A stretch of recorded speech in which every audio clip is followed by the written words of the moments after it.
요한복음 16장 33절 그리고 요한복음 19장 30절 제가 읽겠습니다. 이것을 너희에게 이름은 너희로 내 안에서 평안을 누리게 하려 함이라. 세상에서는 너희가 환난을 당하나 담대하라. 내가 세상을 이겼노라 하시니라. 예수께서 신포도주를 받으신 후 가라사대 다 이루었다 하시고 머리를 숙이시고 영원히 돌아가시니라. 기도하겠습니다. 사랑의 주님, 오늘 귀한 아침을 맞아서 주님의 말씀과 주님의 은혜와 주님의 능력을 구하기 위해 저희가 이 자리에 모였습니다. 예배 통해서 주님께서 예비하신 크신 은혜를 허락하시고 다시 한번 하나님의 하나님 주시는 힘과 능력으로 일어나서 주의 영광을 드러내는 저희가 될 수 있게 하여 주시옵소서. 이 세상에 진리를 모르고 복음을 몰라 고통당하고 있는 많은 영혼들에게 이 말씀 깨달아서 전할 수 있는 자들 되게 하시고, 저희 또한 우리 삶 속에서 이 복음의 능력을 체험하는 자들이 되게 하여 주시옵소서. 성령께서 이 시간 함께 하시고 크신 은혜로 모든 그 가운데 크게 채우시고 온전케 하여 주시기를 원하며 예수 그리스도 이름으로 기도합니다. 아멘. 예, 오늘도 사단에 대한 승리 이런 주제로 지난번에 이어서 보려고 하는데요.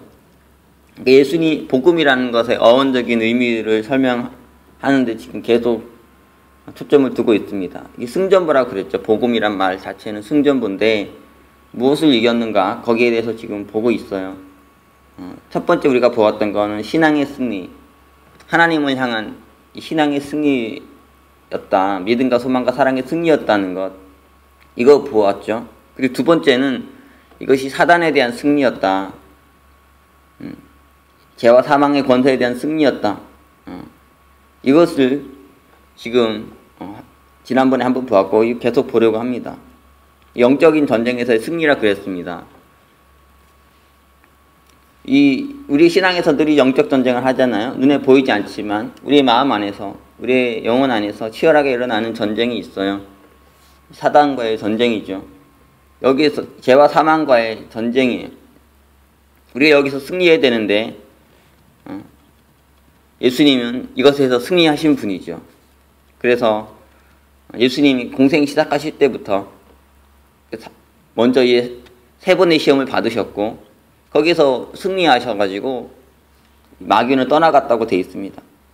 예수님께서 시작할 때부터요 이미 승리하고 시작하신 삶이었죠. 그리고 십자가 사건은 가장 완벽한 승리의 사건, 이미 이겼지만 그러나 완벽한 그 승리가 확정된 사건, 그것이 십자가의 의미입니다. 이런 부분을 지금 쭉 보려고 하는 거예요. 사단에 대한 승리가 구체적으로 뭔지, 죄와 사망의 권세와의 싸움에서의 승리라는 게 도대체 뭔지를 보려고 하는 거예요. 사단은 어떤 자인가? 죄의 권세자죠. 밤의 권세자이고 어둠의 권세자입니다. 이 말은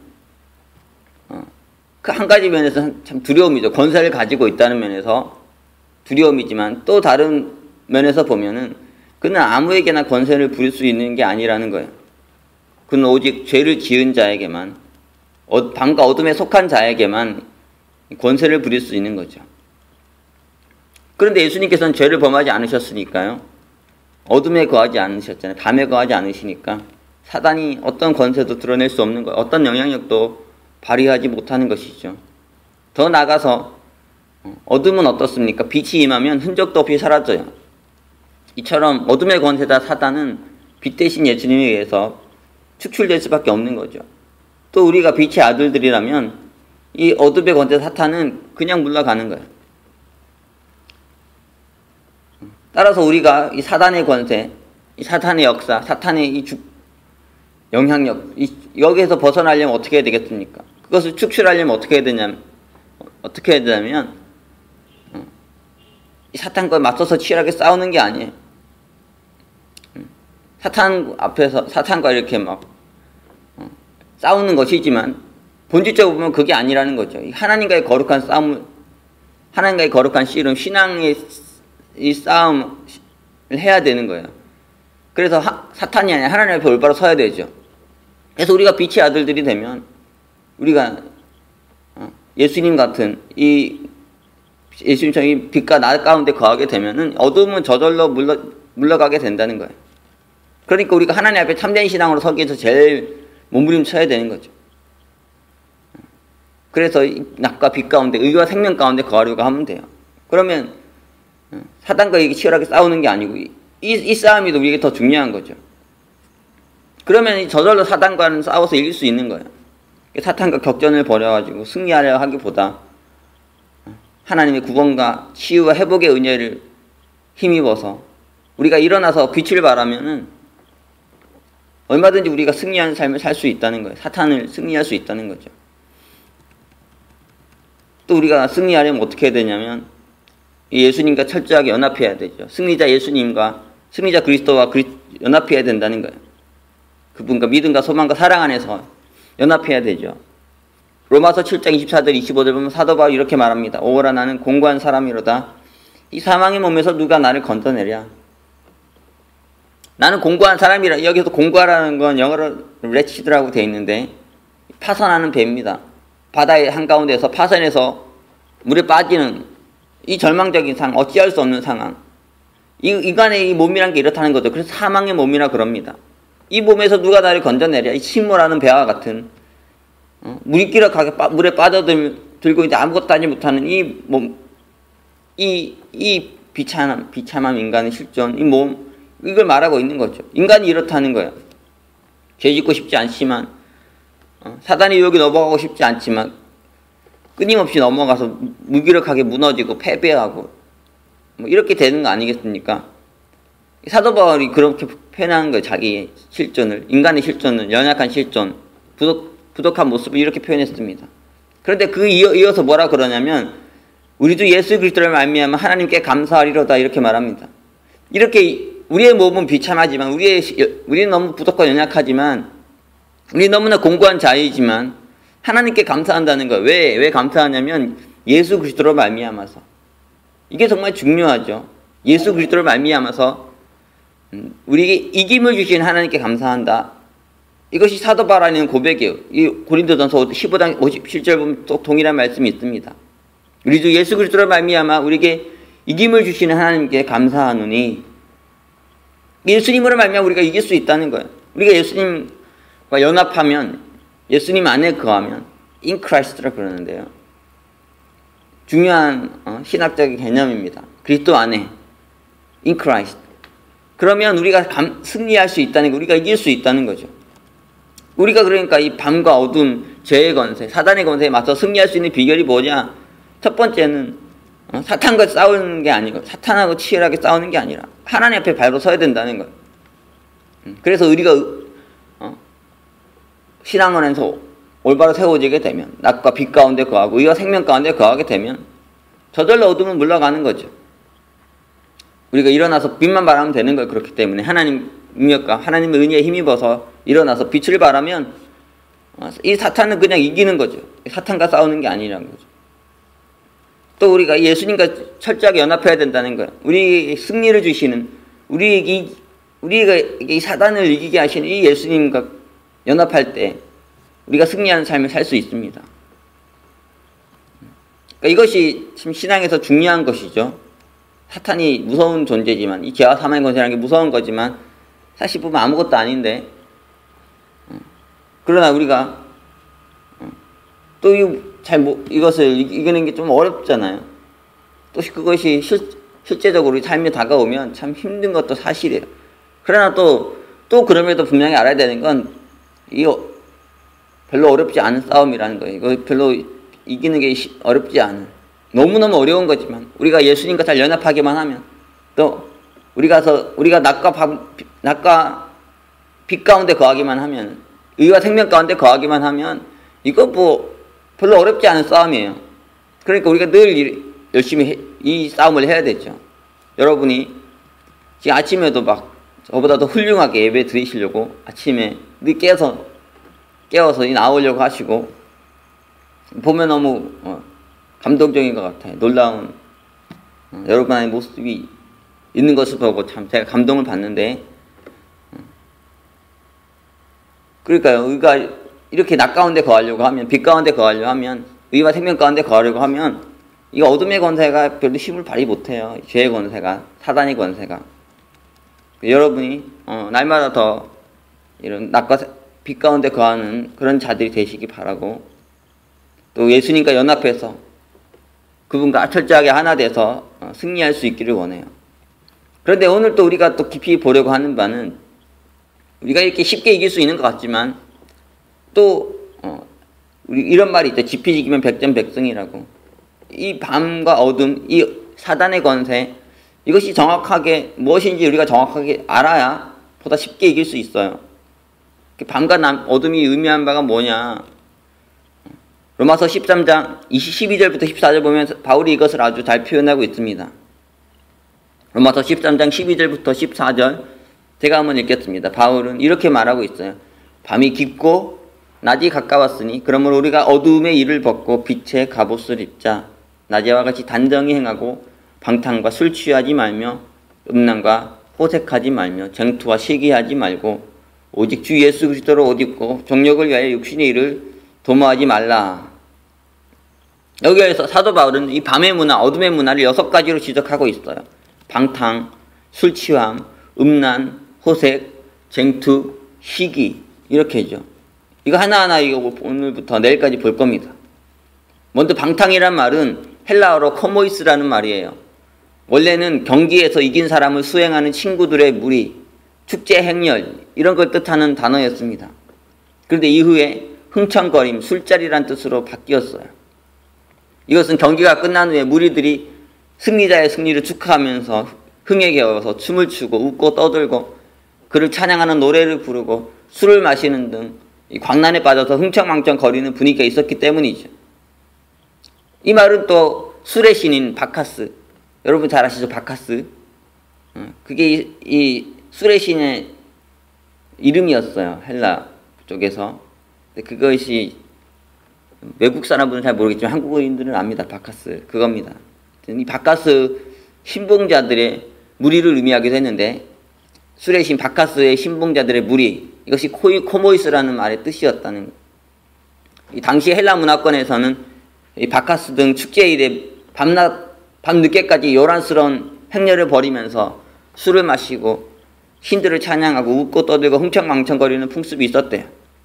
이런 시대적인 분위기로 인해서 코모이스는 운동 경기가 끝난 후 술 마시고 노래하고 흥청망청거리는 행위나 패싸움하면서 행패 부리는 등의 행위, 카니발 축제를 열어서 먹고 마시고 죄짓고 춤추고 즐기는 무리들의 행위 등 이 광기와 술에 취해서 흥청망청거리고 잡담하며 떠들어대는 이런 행위들을 상징하는 의미로 많이 사용됐어요.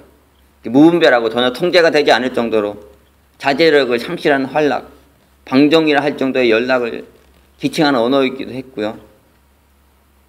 사람이 혼자서는 제정신으로서는 할 수 없는 온갖 추잡하고 방탕한 행위들이 있잖아요.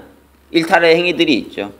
근데 그걸 술 먹고 막 무리들 속에서 무리들과 동참해가지고 막 마음대로 하는 거예요. 술 취함이라는 말은 헬라어로 메다이스인데 매일 술을 마시고 취하는 것, 술독에 빠져서 하는 것, 술에 노예 알코올 중독자가 되는 것을 말해요. 그래서 이제 술을 마셔서 이성과 양심이 다 마비되잖아요. 그 다음에 막 술에 취해가지고 치기가 이끄는 대로 막 때로는 유격에 사로잡혀가지고 말초신경의 자극을 따라서 막 방탕하고 무책임하게 사는 그런 것. 이게 술 취함입니다. 방탕함, 흥청거림, 궁중의 광란의 끝은 항상 무엇입니까? 이 술 취함이에요. 항상 술 취함으로 나가죠. 왜냐하면 사람들이 술 취해가지고 자기의 방탕함, 자기 흥청망청거림, 광란을 최고조에 이르려 하기 때문이에요. 그리고 술에 취해야지. 그래서 이성과 양심이 완전히 마비돼야지 더 방탕해질 수 있잖아요. 더 흥청거릴 수 있고 더 광란에 빠져들 수 있고 그런 거죠. 술을 마시고 나서 이 자기가 원하는 이 방탕거림, 방탕함, 흥청망청거림, 광란, 이 쾌락의 끝자락 극한을 막 맛보려고 하는 거예요.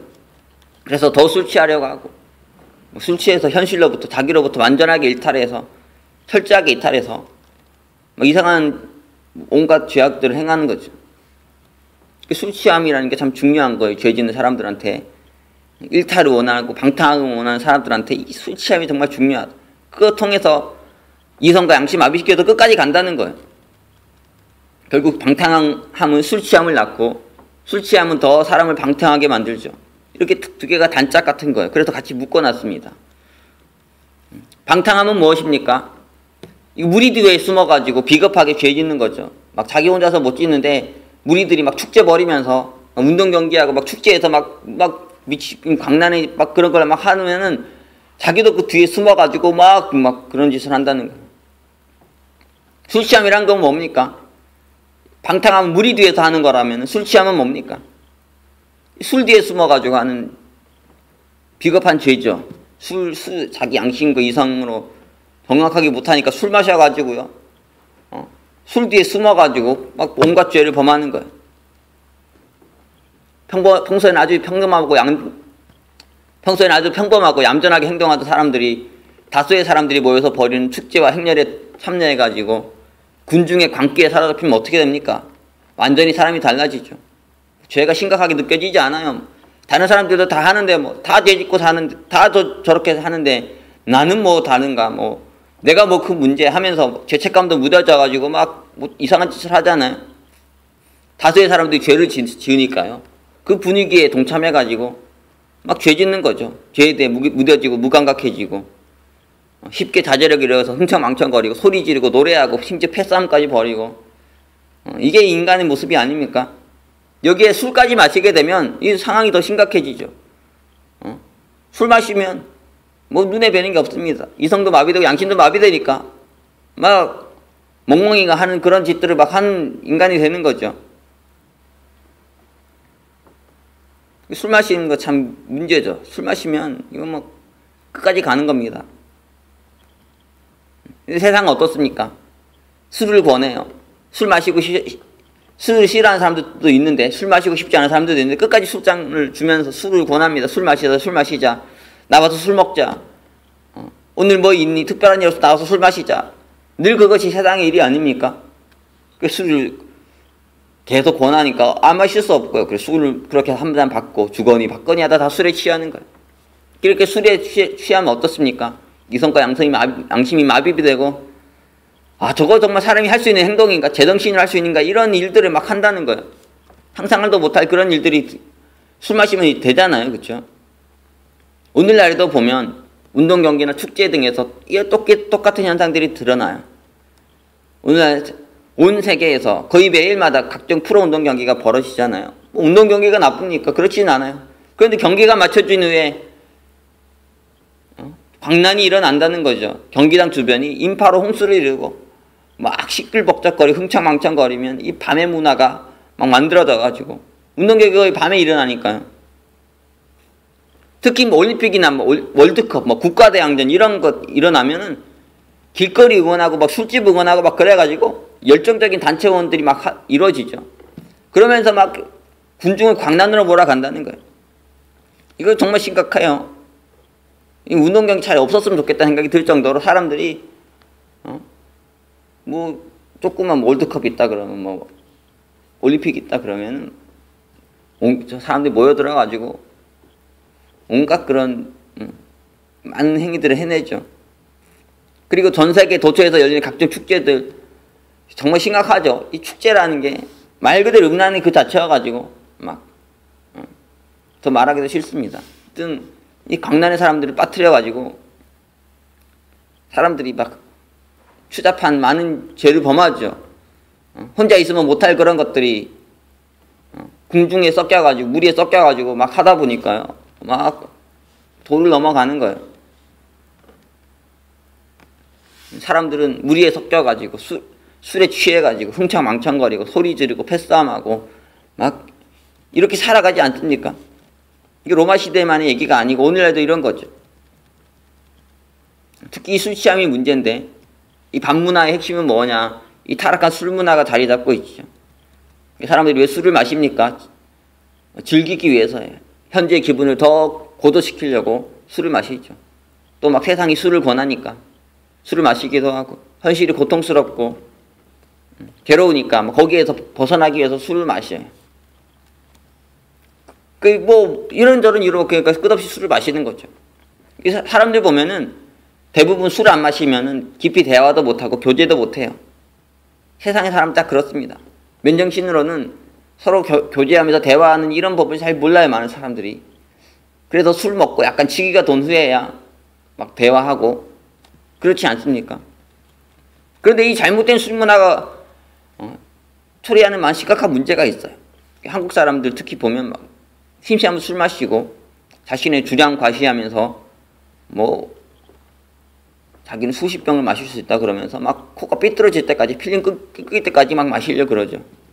그리고 막 평범하게 술 마시는 거 만족을 못하니까 폭탄주까지 만들어가지고 막 마셔가지고 술 취해서 소리 지르고 싸우고 패싸움 벌이고 음주운전하고 막 술에 취해가지고 처음 본 사람하고 하룻밤 그냥 자버리고 온갖 이런 끔찍한 죄들이 일어난다는 거예요. 지금 막 이런 얘기 하니까 짜증나실 텐데 듣기 싫으실 테고 현실이에요, 현실. 그러니 들으셔야 돼요.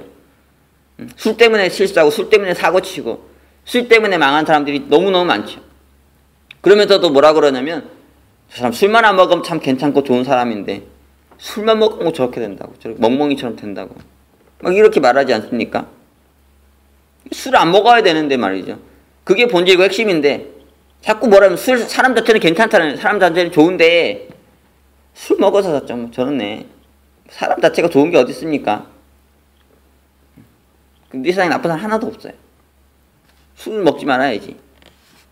심지어 한국은 어떠냐면은 술 먹고 죄를 지으면 고의로 죄 지은 게 아니라고 처벌 수위도 낮춰져요. 말도 안 되는 사회라고요.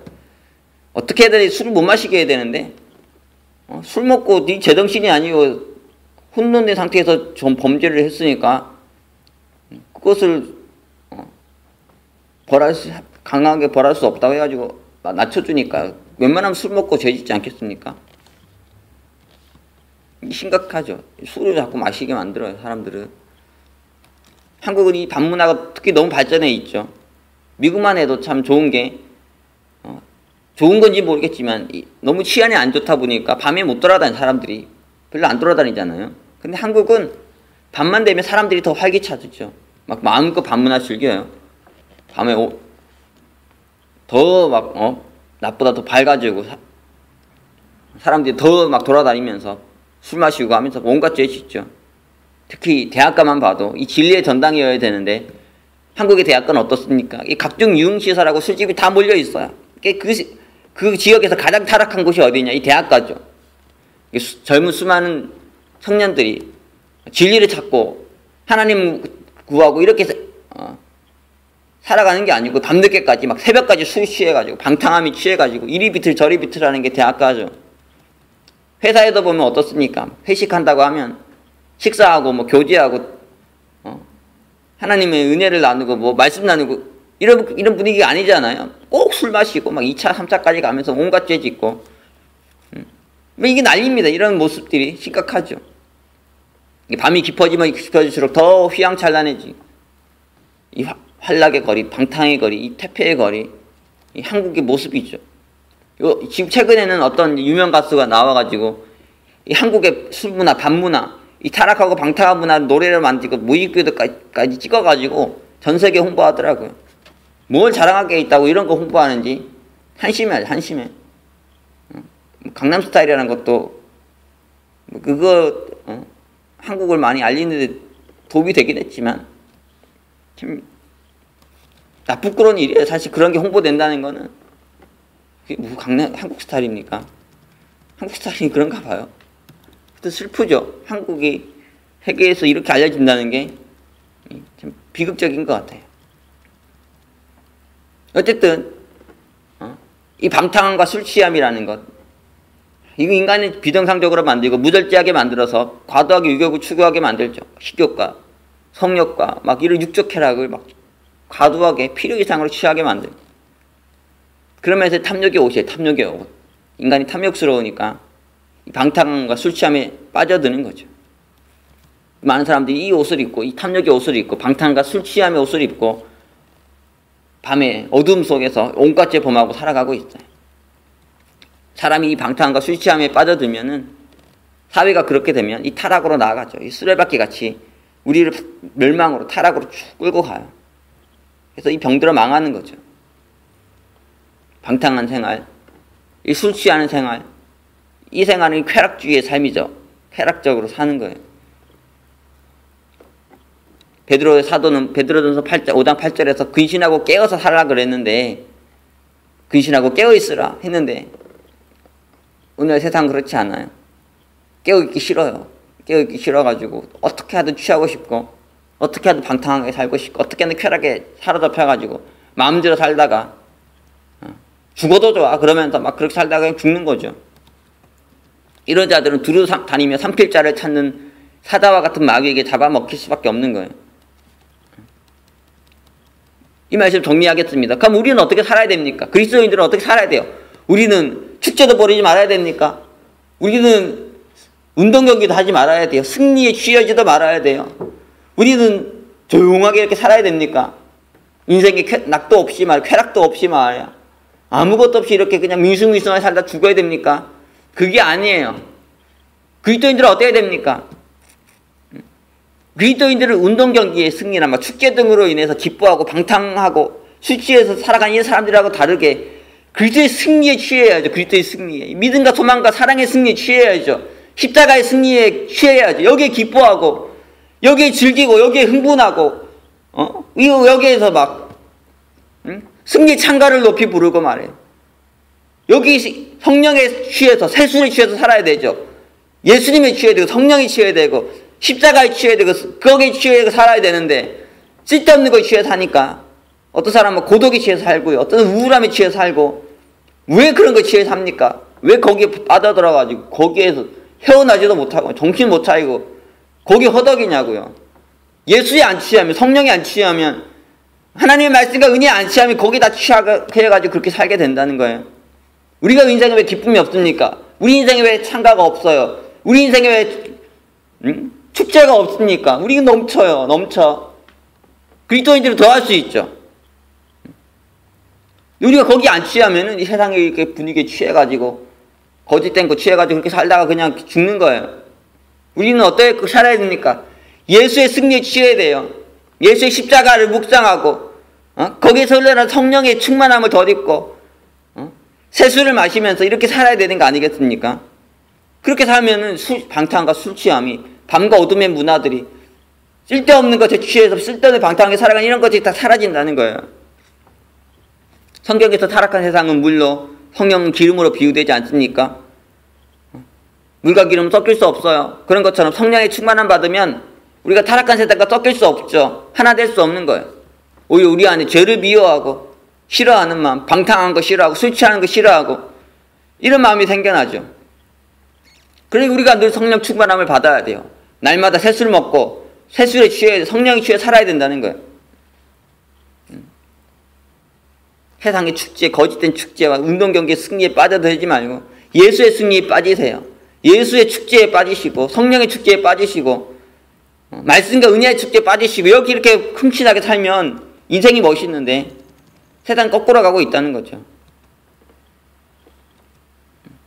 여러분이 정말 무엇으로 인해 기뻐하고 행복해하고 축제를 벌이고 찬가를 부르면서 술 취에 취해서 살아야 되는지 오늘 다시 한번 생각해 보기를 원해요. 그리고 많은 분들에게 이런 어둠의 문화, 반의 문화에 빠지지 말고 예수의 문화, 낮의 문화, 생명의 문화, 여기에 빠질 수 있도록 이끌어줄 수 있는 여러분들이 다 되시면 좋겠어요.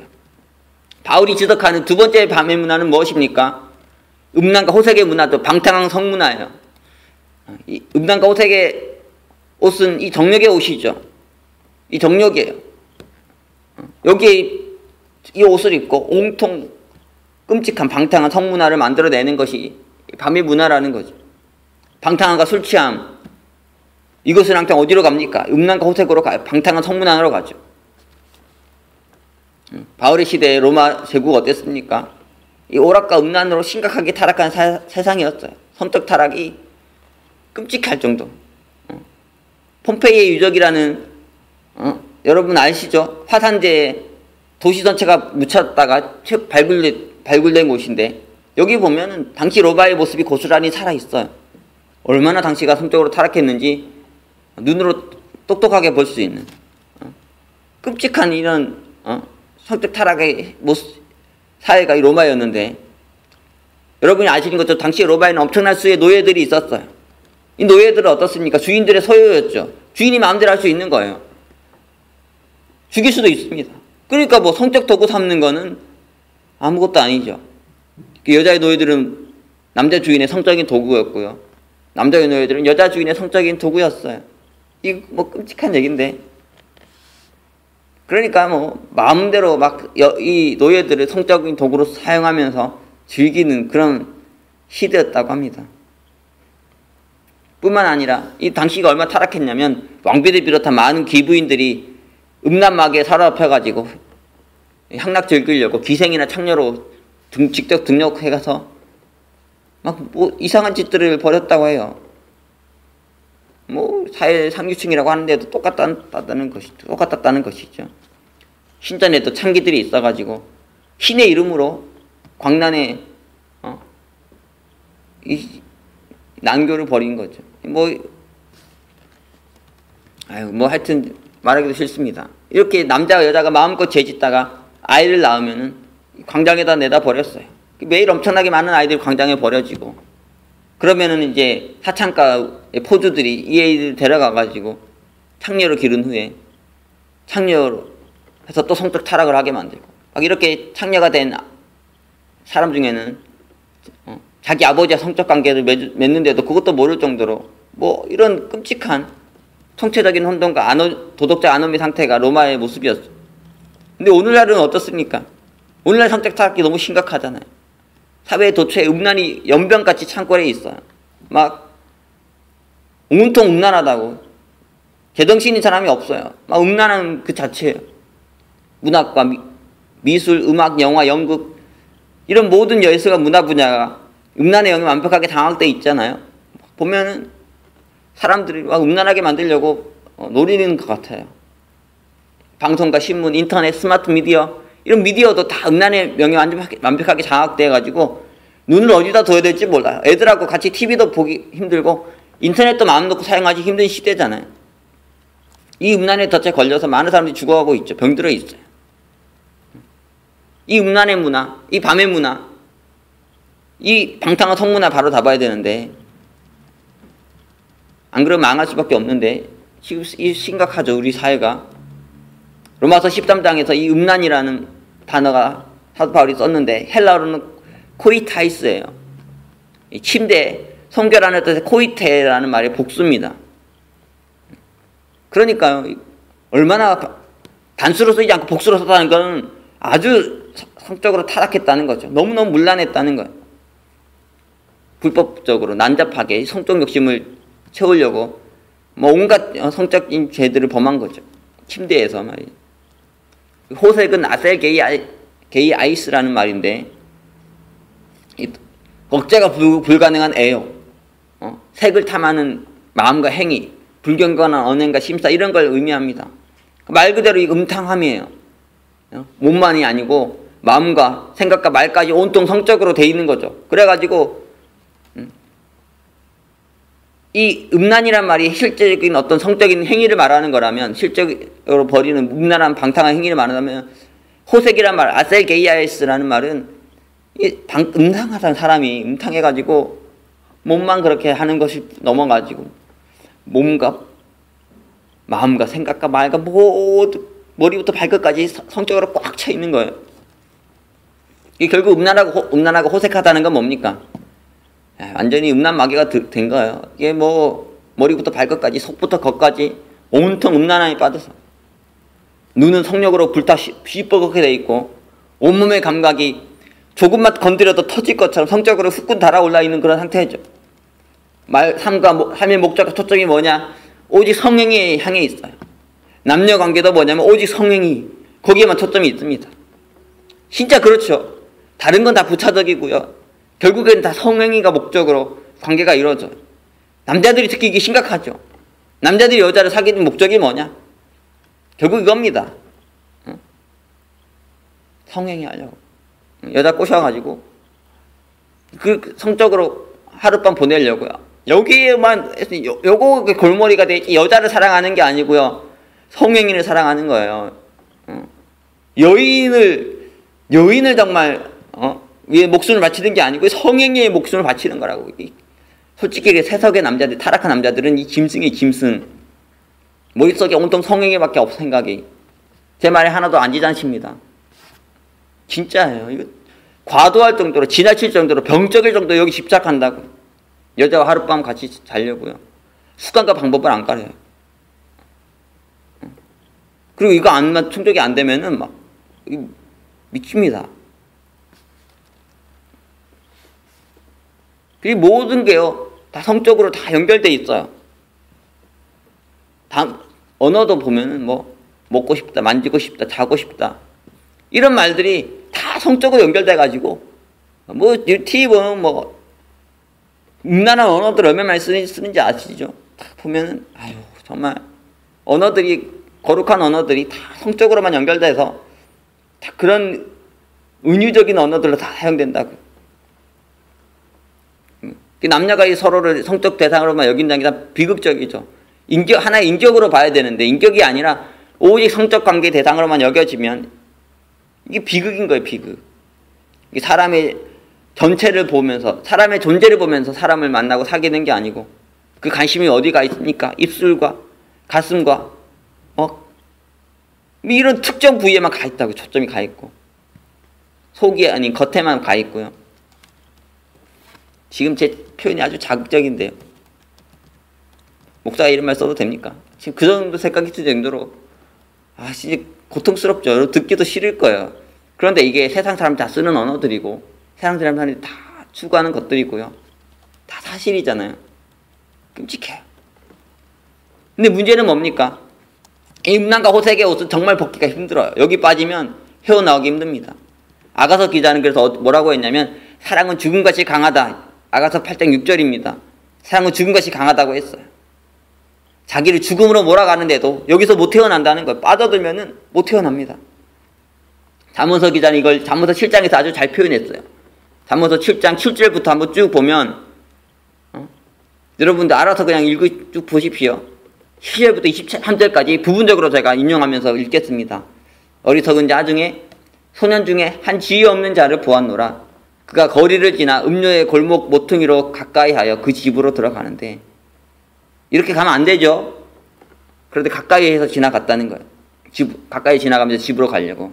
저물 때, 황혼 때, 깊은 방, 흑암 중에라. 하필 또 그것도 밤에 말이에요. 흑암 중에 거기를 가려고 한다.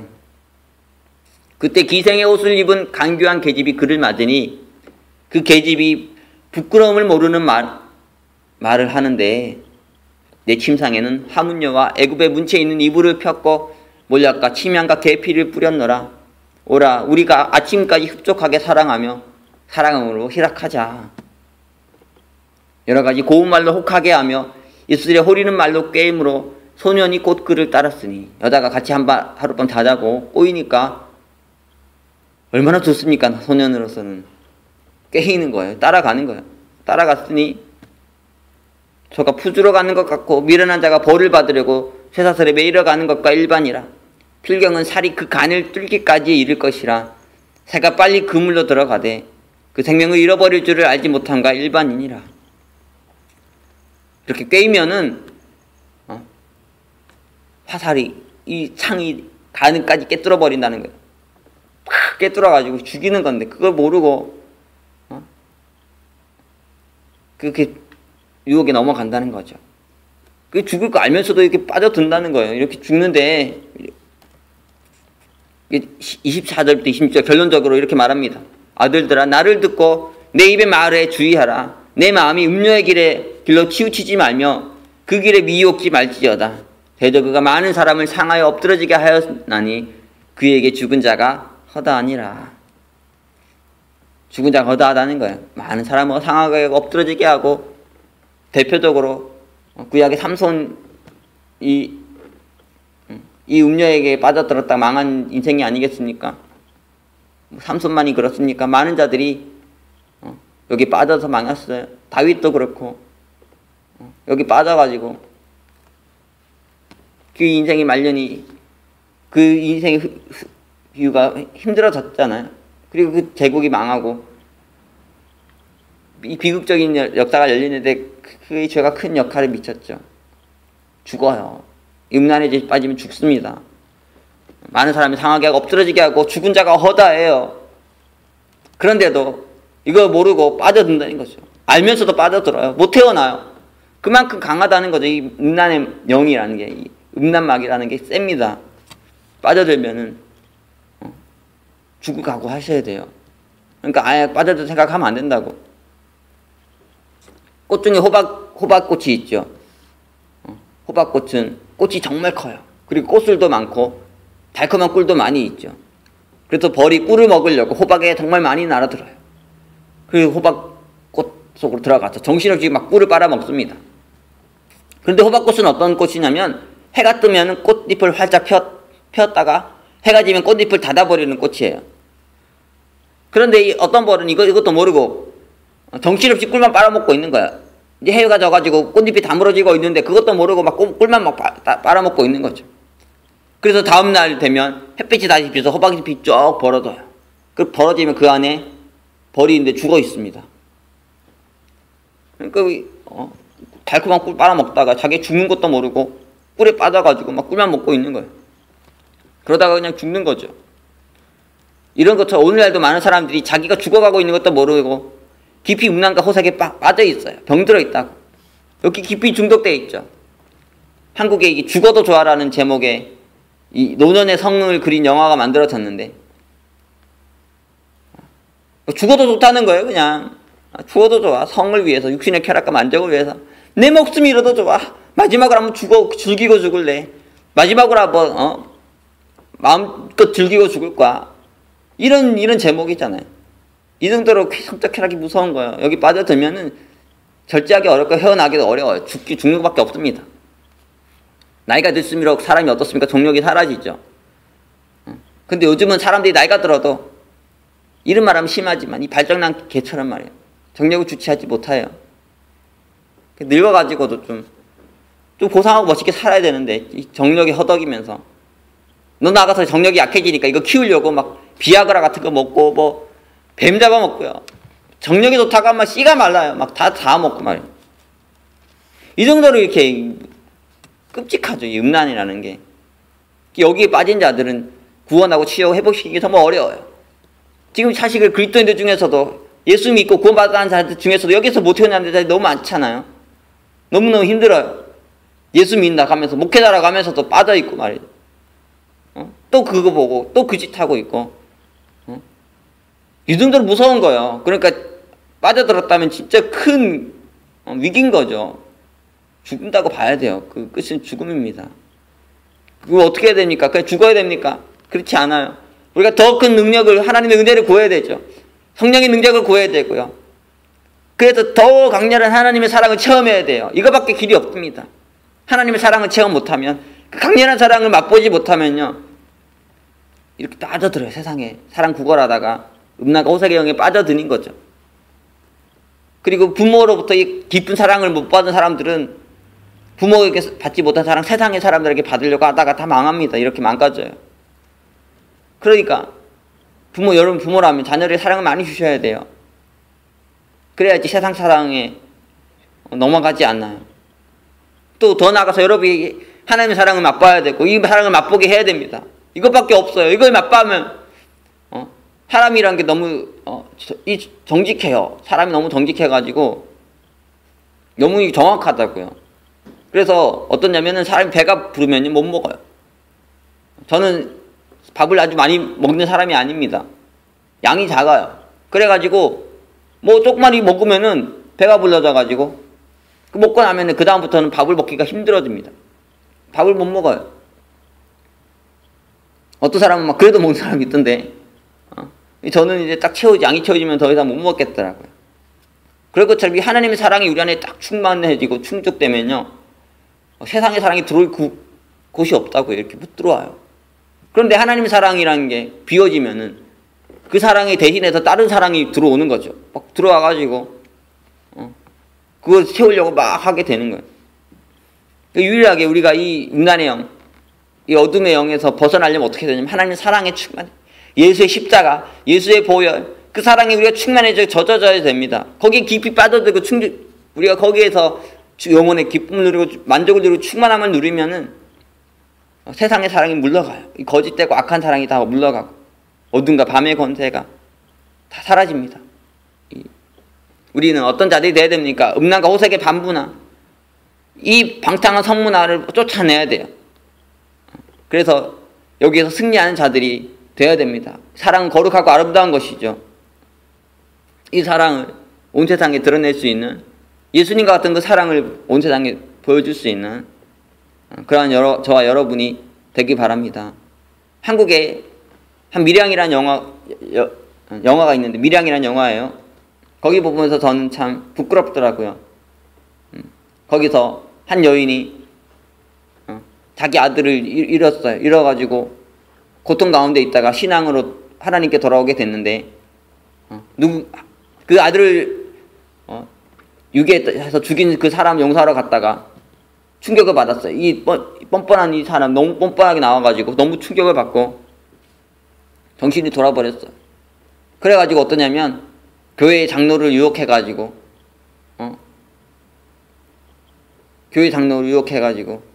무너뜨리려고 합니다. 그래가지고 그 약국 하시는 분이요. 약국 찾아가서 그 장로님을 꼬입니다. 나랑 하룻밤 잡시다. 나랑 같이 잠자요. 이러면서 막 꼬이는 거예요. 그러니까 이 장로님이 유격이 끌려가지고 그 여인을 범하려고 막 가는 거예요.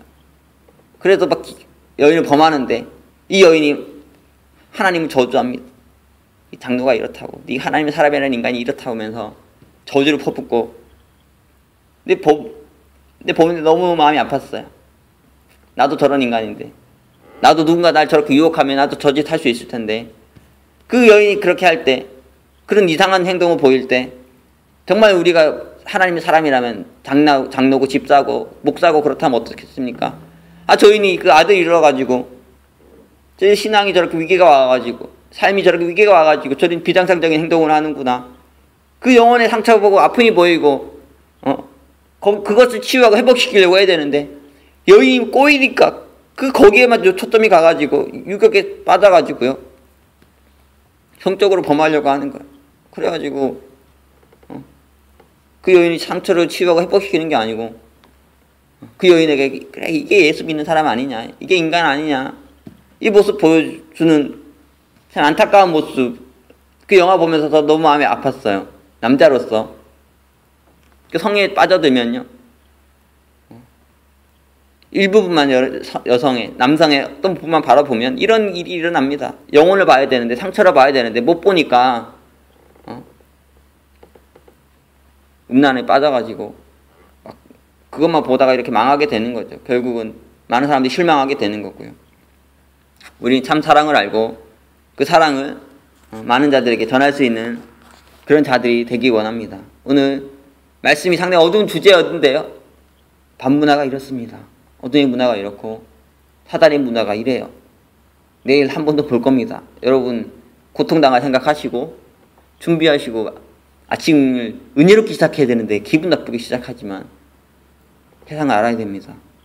우리가 이 어둠의 문화, 분노를 품고 이것을 척결할 수 있는 그런 저와 여러분들이 다 될 수 있기를 기도합니다.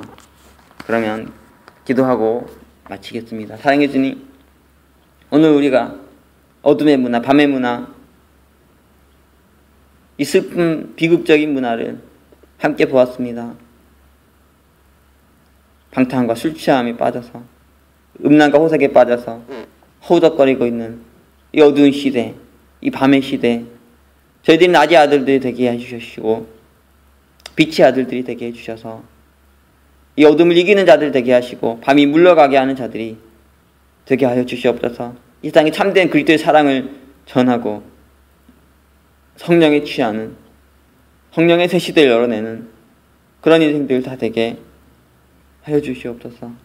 오늘 말씀이 우리 안에 있는 여러 모든 죄들을 드러내고 쫓아내고 결박하는 말씀이 되기 원합니다.